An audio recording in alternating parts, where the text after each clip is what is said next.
एलोमेंडा plants जो ground में लगा हुआ है, इसमें भी फ्लावर्स आने अब स्टार्ट हो गए हैं। और ये मेलोपोडियम के जो फ्लावरिंग प्लांट है, हर समय थाउजेंड्स ऑफ फ्लावर्स आते रहते हैं। और ये डे लिली में भी फ्लावर्स बन रहे हैं। ये सब मेरे ग्राउंड एरिया में लगे हुए हैं।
आप लोगों ने दोस्तों मेरे इससे पहले के हाइड्रेंजिया पर जो मैंने वीडियोस डाले थे, तो उनमें आप लोगों ने देखा होगा मेरे हाइड्रेंजिया के प्लांट्स ने बहुत अच्छी ब्लूमिंग दी है।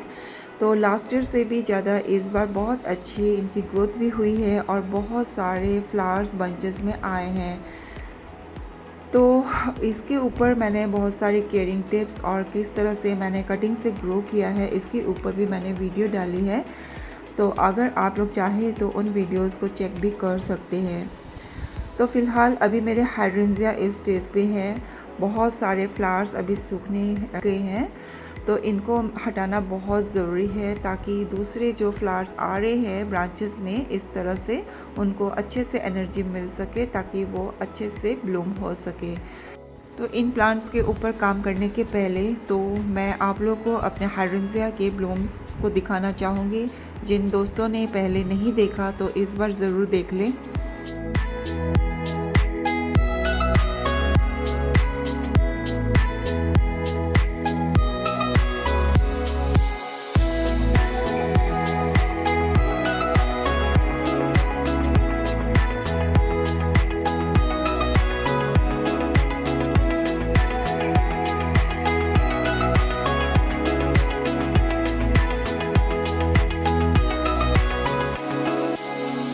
है ना दोस्तों, मेरे हाइड्रेंजिया के प्लांट्स ने कितनी अच्छी ब्लूमिंग की थी और पूरे फूलों की घटा मेरे बरामदे में छाए हुई थी। कई दिनों से इनमें लगातार बंचेस ऑफ फ्लावर्स आ रहे थे। तो अब मेरे हाइड्रेंजिया इस पोजीशन में आ गए हैं। अगर आप लोग के भी हाइड्रेंजिया मेरे तरह अभी हो गए हैं, तो आप लोग भी मेरे साथ इन हाइड्रेंजिया पर काम करना स्टार्ट कर दें, ताकि कुछ और दिनों में जो और भी ब्रांचेस आ रहे हैं उनमें भी बहुत सारे बर्ड्स के फॉर्मेशन हो और बहुत सुंदर ब्लूम्स हो।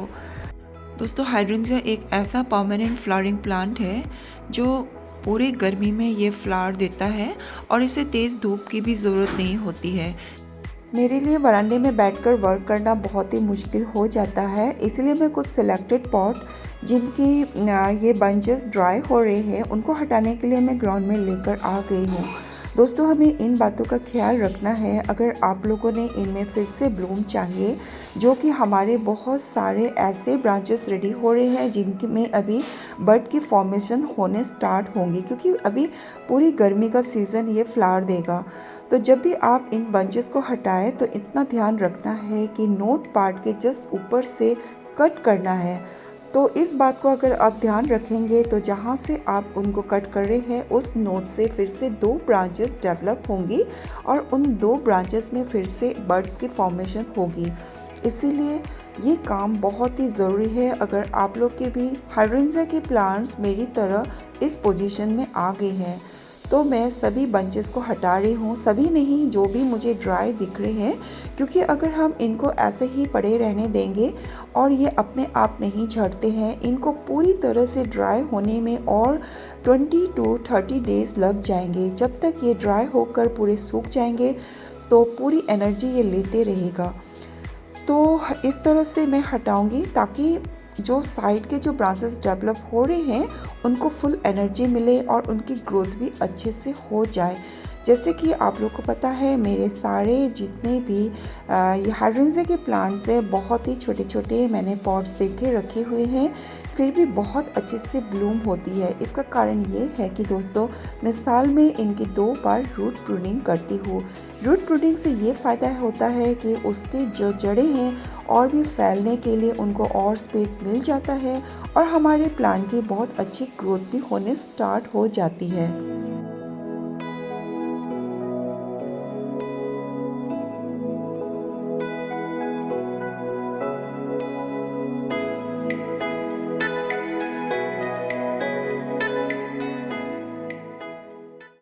दोस्तों, इस तरह के बिग साइज़ के बंचेस ऑफ फ्लावर्स को हटाना बहुत ही तकलीफ़दायक होती है, मगर ये काम तो बहुत ज़रूरी होता है।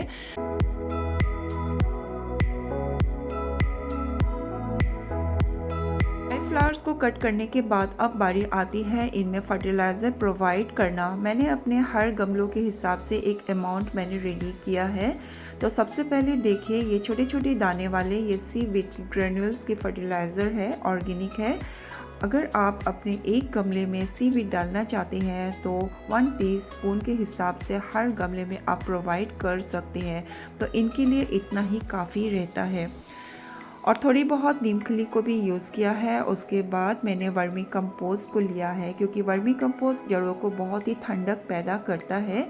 कोशिश करें हाइड्रेंजिया के प्लांट्स को ऑर्गेनिक फर्टिलाइज़र को ही यूज़ करें। और ये थोड़ा बहुत मैंने एप्सम सॉल्ट को लिया है, क्योंकि अगर आपके ये हाइड्रेंजिया के प्लांट में अगर उनके लीव्स में आपको कर्ल दिखाई दे रही है, या तो लीव्स आपकी येलो पड़ रहे हैं, या तो उनकी बड्स तो फॉर्म हो रहे हैं मगर इनकी ब्लूम्स होने के पहले ही वो बड्स गिर रहे हैं, तो ये सब मैग्नीशियम की कमी के कारण होता है। तो इस कमी को पूरा करने के लिए आप एप्सम सॉल्ट को यूज़ कर सकते हैं। तो मैं इनको मिक्स करके हर गमलों में थोड़ा थोड़ा मैं इस फर्टिलाइज़र को प्रोवाइड करूँगी। तो देखिए, आप देख सकते हैं हाइड्रेंजिया के जो प्लांट्स होते हैं बिल्कुल नीचे की ब्रांचेस से ही उनमें ब्लूम्स होने स्टार्ट हो जाती है। हाइड्रेंजिया प्लांट बहुत जल्दी रूट बाउंड हो जाती है, इसीलिए हमें टाइम टू टाइम इनकी रूट की प्रूनिंग करते रहना पड़ता है। मेरे हर प्लांट छोटे छोटे प्लांटर्स में लगे हुए हैं, इसलिए मैं साल में इनकी 2 बार रूट प्रूनिंग करती हूँ। इसीलिए देखिए, आप लोग देख सकते हैं छोटे गमले में लगे होने के बावजूद भी कितना सुंदर इसकी ग्रोथ हो रही है और बहुत सुंदर इनके फ्लावर्स आते रहते हैं। तो फर्टिलाइज़र प्रोवाइड करने के पहले इनकी सॉइल को थोड़ा सा आप ड्राई रखें और इनकी गुड़ाई कर लें, ताकि गुड़ाई करने में आपको कोई प्रॉब्लम ना हो। और देखिए, जब मैंने इनमें इनके प्लांट्स की मैंने ब्रांचेस की प्रूनिंग की थी, तभी एक ब्रांच को मैंने इसी गमले में लगा दिया था। तो देखते हैं उसकी रूट कितनी अच्छे से डेवलप हुई है। तो उखाड़ के दिखाती हूँ। तो देखिए कितने सुंदर से इसकी रूट्स डेवलप हुई है। अब इसको मैं किसी गार्डन के किसी ग्राउंड एरिया में किसी कॉर्नर में इसको लगा दूंगी। अब हर प्लांटर में अब फर्टिलाइज़र प्रोवाइड कर रही हूँ, जो मैंने बहुत ही सिंपल सा और एक ऑर्गेनिक फर्टिलाइज़र मैंने रेडी किया है इन हाइड्रेंजिया के प्लांट्स के लिए। तो इस तरह से आप लोग अपने हर हाइड्रेंजिया प्लांट में काम कर ले। अगर आपके फ्लावर्स भी ड्राई हो रहे हैं, कुछ ही दिनों में जब मैं इनके सब में फर्टिलाइज़र प्रोवाइड करूँगी, तो आप लोग देख लेना जहाँ जहाँ से मैंने इनके ब्रांचेस को कट की है ड्राई फ्लावर्स के, तो वहाँ से न्यू ब्रांचेस डेवलप होंगी और उनमें भी बहुत सुंदर अभी की तरह फिर से फ्लावर्स आने लगेंगे, और वो भी बहुत ही बड़े बड़े साइज़। अभी मैं इनमें वाटरिंग करने के बजाय मैं इनको एक ऑर्गेनिक फर्टिलाइज़र लिक्विड वाला दे रही हूँ, जो बनाना पील की लिक्विड फर्टिलाइज़र है, जो पोटासियम से रिच होती है। तो मैंने इसकी अमाउंट इस तरह से रखी है। तो देखिए, जितना मैं दिखा रही हूँ इतना मैंने बनाना की लिक्विड फर्टिलाइज़र ली है और पूरा भर दिया है वाटर से। बहुत ज़्यादा मैंने इसको डाइल्यूट करके चारों तरफ इनको मैं वाटरिंग कर दूँगी। तो इनकी सॉइल को हर समय हमें मॉइस्ट करके रखना पड़ता है। ज़रा सा क्या ड्राई हुआ तो आप देखेंगे इनके फ्लावर्स भी झुक गए हैं और इनके लीव्स भी नीचे की तरफ झुक गए। मगर आप बिल्कुल भी ना डरिए। जैसे ही आप इनमें वाटरिंग डालेंगे तो आधे घंटे के अंदर ही बहुत अच्छे से फिर से फ्रेश हो जाएंगे। मगर इनके फ्रेशनेस को बनाए रखने के लिए इनके वाटरिंग का विशेष ध्यान रखना पड़ता है। तो उम्मीद है आज की वीडियो आप लोगों को ज़रूर अच्छा लगा होगा। तो आज की वीडियो अगर अच्छा लगे तो इस वीडियो को लाइक ज़रूर कर दीजिए और चैनल को सब्सक्राइब ज़रूर कर दीजिए। तो अपने और अपने गार्डन का ढेर सारा ख्याल रखिए दोस्तों। Keep gardening, happy gardening, bye bye.